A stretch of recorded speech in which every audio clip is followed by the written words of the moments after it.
Son, we need to have a chat about internet safety. I slowly crumpled down on the floor next to him. His laptop was open and he was playing Minecraft on a public server. His eyes were locked into the action. Comments scrolled down the side of the screen in a chat box. Son, can you stop your game for a minute? He exited the world, closed the laptop, and looked at me.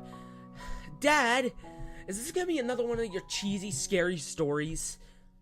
What? I faked hurt feelings for a second, and then grinned at him. I thought you liked my cautionary tales. He grew up to listening to my stories about children who encountered witches, ghosts, werewolves, and trolls. Like many generations of parents, I used scary stories to reinforce morals and teach lessons about safety. Single dads like me should use all the parenting tools at their disposal.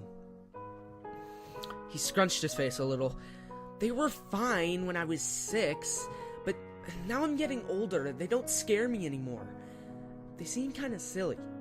If you're going to tell me a story about the internet, can you make it really, really scary? I squinted at him. He folded his arms. Dad, I'm 10. I can handle it. Okay, I'll try. I began.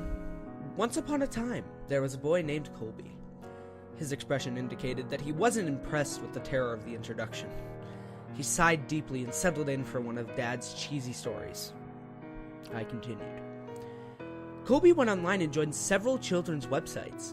After a while, he started talking to other kids in-game and on the message boards. He made friends with another 10-year-old boy named Helper23. They liked the same video games and shows, they laughed at each other's jokes, and they explored new games together. After several months of friendship, Colby gave Helper23 6 diamonds in a game they were playing.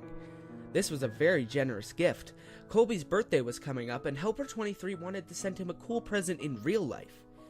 Colby figured it wouldn't hurt to give Helper23 his home address, as long as he promised not to tell it to any strangers or grown-ups.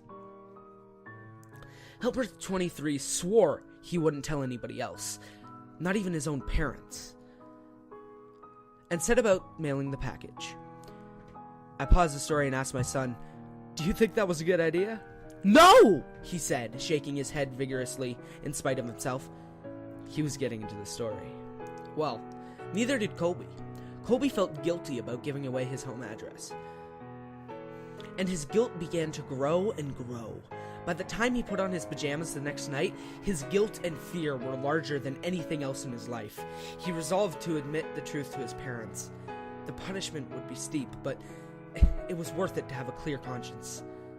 He squirmed in his bed, and he waited for his parents to tuck him in. My son knew the scary part was coming up. In spite of his tough talk, he leaned forward wide-eyed. I spoke quietly and deliberately. He heard all the noises of the house. The washing machine bounced around in the laundry room. Branches scraped against the brick outside his room. His baby brother cooed in the nursery. And there were some other noises that he couldn't quite pinpoint. Finally, his dad's footsteps echoed in the hall. "Hey, Dad!" he called out nervously. "I have to tell you something." His dad stuck his head in the doorway at a weird angle. In the darkness, his mouth didn't seem to move at all, and his eyes were all wrong. "Yes, son?" The voice was way off, too. "Are you okay, Dad?" the boy asked. "Uh-huh," sung the father in his strangely affected voice. Colby pulled his covers up defensively. Is Mom around?" "Here I am!" Mom's head popped into the doorway below Dad's. Her voice was on a natural falsetto. "Were you about to tell us that you gave our home address to Helper23? You shouldn't have done that.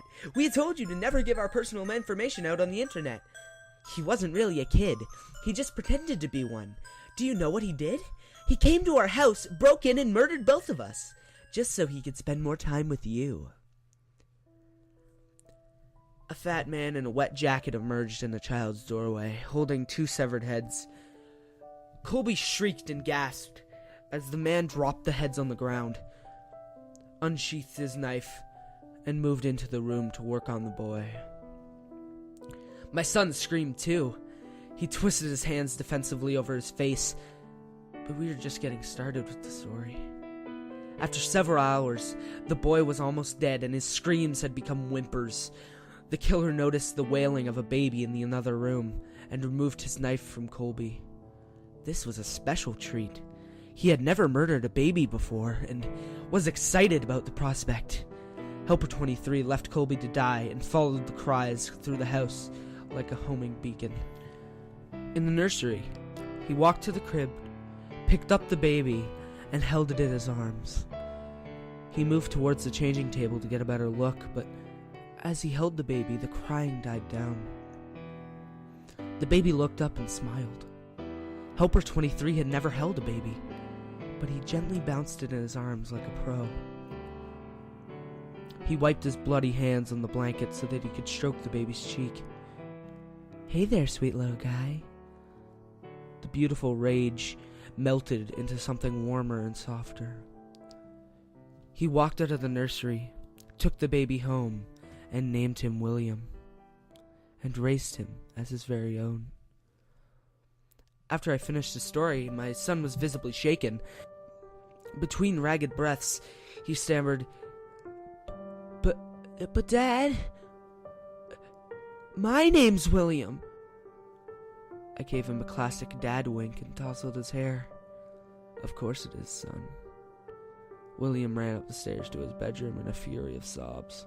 But deep down, I think he liked the story.